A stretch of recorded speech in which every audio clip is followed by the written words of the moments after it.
sun's up and out. It's beautiful outside. Yes, but tonight when I went home for dinner, I got the heavy coat to go home Yeah, it's the nighttime that's the problem, isn't it? Yes. And, you know, we're all hoping for some good news, maybe some warmer weather. I do have some good news.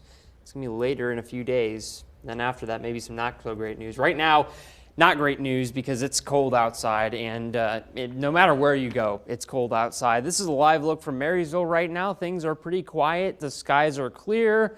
And with that, we expect dropping temperatures, and we've already gotten down into the mid to upper 30s. Some of us are already in the 20s. York, Gettysburg, Loysville, upper 20s there. A very, very cold night ahead. This is what we had expected. This is not at all surprising. In fact, many places across the Midwest are also experiencing some very cold temperatures tonight and for the next several days. And a lot of that has to do, as I've explained before, look at this hole right here. Nothing but sunshine. In this case, nothing but moonlight. What that's going to do is it's going to allow a lot of that heat we've built up during the day to escape back into the atmosphere. This is because of a high pressure that's slowly been making its way off to the east. It's now centered over Pennsylvania and New York, and it's going to continue to move off over the next day or so. We have another front coming somewhere behind it. You can see it right here. Right now it's over parts of Minnesota, parts of Iowa,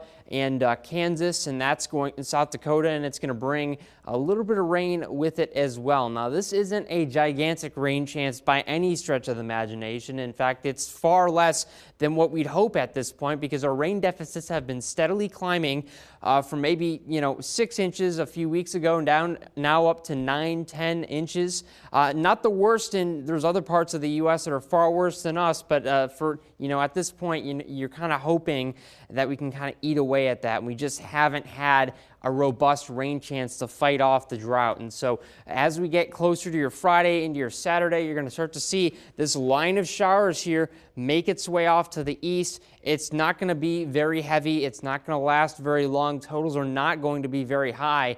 And that's our only rain chance of the week, by the way. Friday into Saturday, then things start to clear out. Cold front moves in, cools us down into the upper 40s later in the week and into next week. Now, I will say this, if you're looking for some hope, look to next week. Look to the week of Thanksgiving. I know you don't want a rain chance on Thanksgiving necessarily, but what about just before Thanksgiving on your Wednesday? We have some potential there. Tuesday into Wednesday, a much more robust rain chance. And I think with this one, the models have been consistent about it, both in terms of coverage and timing.